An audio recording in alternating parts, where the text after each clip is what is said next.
Good day, everyone. So, my topic for today is all about the Egyptian writers, including their literary pieces.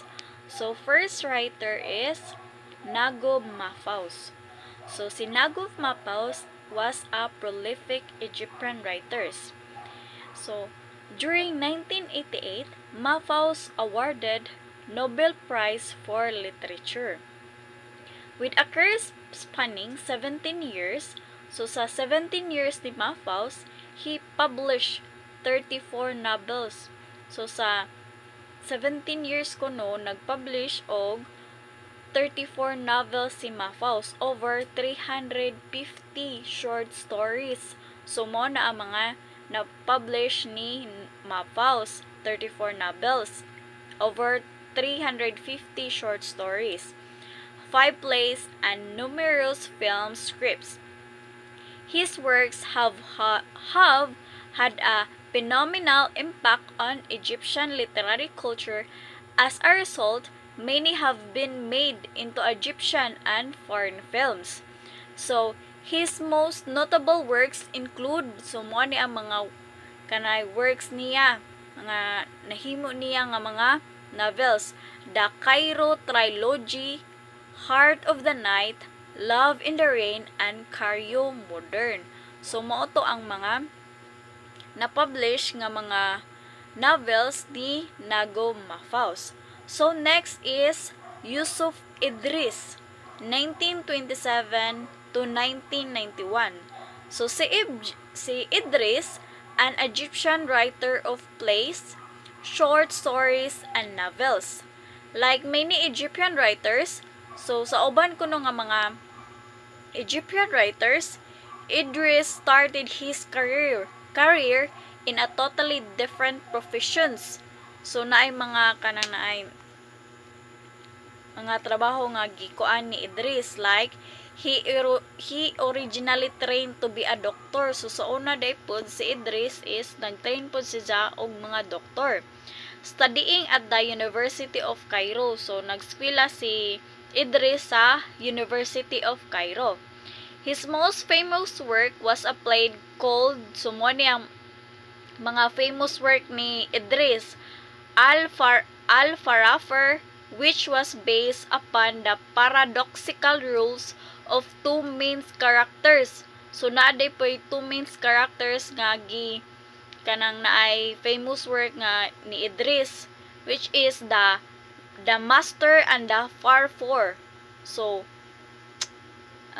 Idris wrote regular features for Egypt's daily newspaper, so Al-Aram, and was nominated several times for the Nobel Prize for Literature.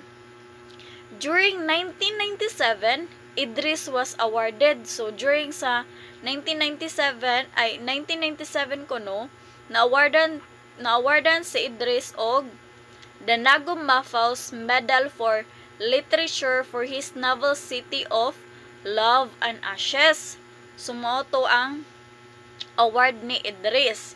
And his short stories include, sumoni ang mga short stories ni Idris: The Cheapest Nights, The Hero and Dregs of the City, and he also wrote a number of plays and novels. So, he also wrote daypod og katong naay number of plays and novels, and including this, The Sin and the Faharat's Republic. So mao to ang mga kanang na-publish nga mga work ni Yusuf Idris o katong mga award niya. Mo na si Yusuf Idris. So next is Tawfiq Hakim, 1898-1997. So si Hakim daw was a Egyptian writer. Of course, born in Alexandria, Egypt. He remains one of the pioneering figures of modern Arabic literature. So, and has often been described as the founder, da ipod si Hakim, of an entire literary tradition.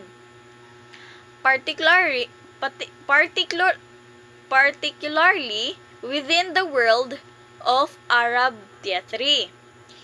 His 1956 play that songs was the basis of the opera Sumayda Song by Muhammad Fairuz.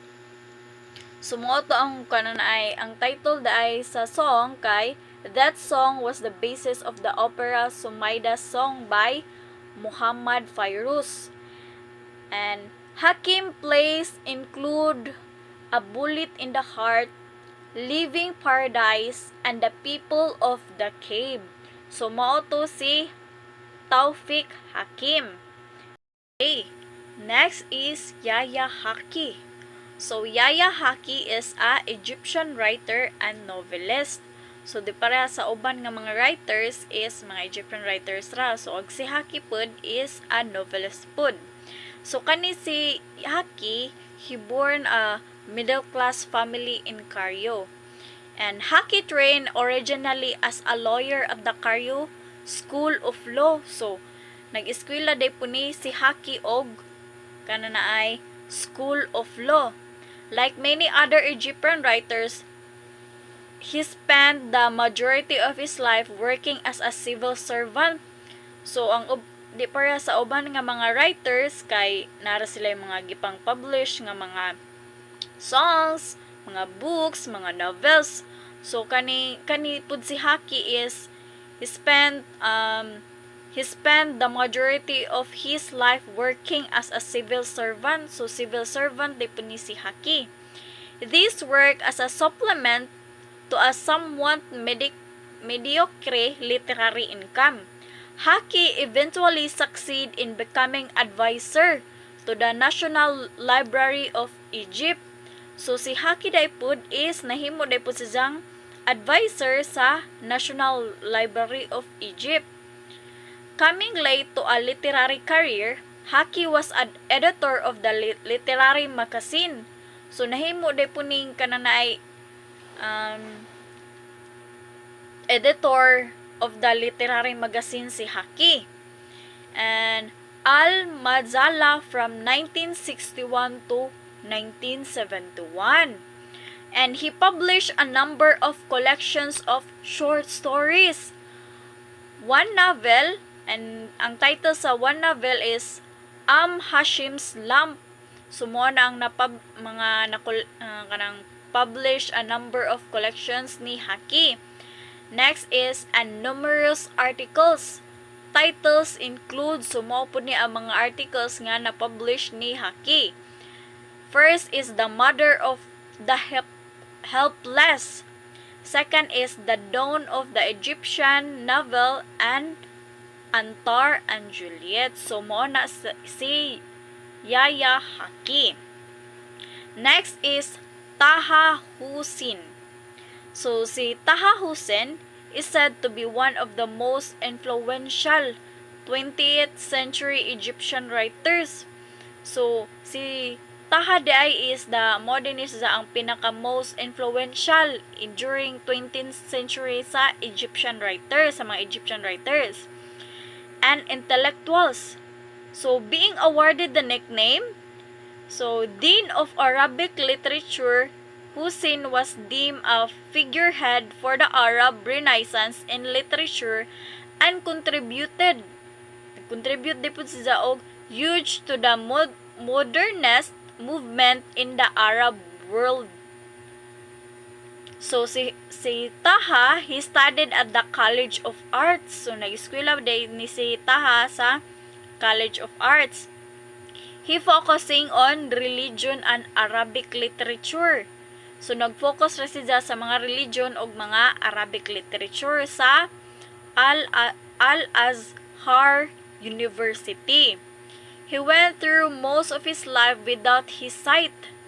So, kuan din ni siya kanang na the tragic result of a procedure performed by an unskilled practitioner. In spite of his, Taha maintained his ambition as a writer. So, ambition dyan ni Taha nga mahimo sa siyang writer. Producing works such as, sumo ni ang mga na-publish pod ni Taha, which is the Wednesday Talk, A Man of Letters, and The Call of the Corlo. So, mo na si Taha Hussein. So, next is si Ihsan Abdel Qudus. So, si Ihsan is a Egyptian writer and journalist and novelist. So, tulo de po ni si Kuan Ihsan. Ihsan also worked as an editor for Al-Akhbar and Al-Ahram newspaper. So, kanide po si Ihsan is nahimo de po ni si Jang editor newspaper. Diba na ubang writers nga hong gi-discuss is nahimo po tong editor. So, kinsa man to. And many of his novels have been adapted into films, flowing very much into mainstream Egyptian media and culture. So, ang idza po ko ng mga novels is na-adapt into films, flowing and mainstream Egyptian media and culture. The child of an Egyptian theatre and film actor, Muhammad Abdel Qudus, and Abdul Qudus was encouraged to pursue a career in law. So, nag-encourage day pud si Janga mo pursue pud og law rather than following in his father's footstep. So, mas gi kuan gid niya iyang gustong pangandoy ba nga mahimo sa Jang law. Pursue a career in law he did, but in 1944 he started writing film script. So, ning pursue gyapon si Ja og law, but during 1944, nag-start na si Ja og writing og mga film scripts, short stories, and novels, and subsequently left his law career, focus on his literature. So, gabiyaan gyapon ni Ihsan ang iyang pagka-law. Kay nag-focus si Ja sa mga writing film scripts, mga short stories, and novels. Ihsan received his first award for writing the novel, which is, katong mga title is, My Blood, My Tears, My Smile in 1973. And he received a Best Screenplay Award. So, nakadawat din sa Screenplay Award for his novel, The Bullet is Still in My Pocket 2 years later. Adding to his literary prestige, former Egyptian President Gamal Abdel Nasser awarded Nadel Qudus with an Order of Merit of the First Class. So, mao to si Ihsan Abdel Qudus. So, that's all for today. Thank you.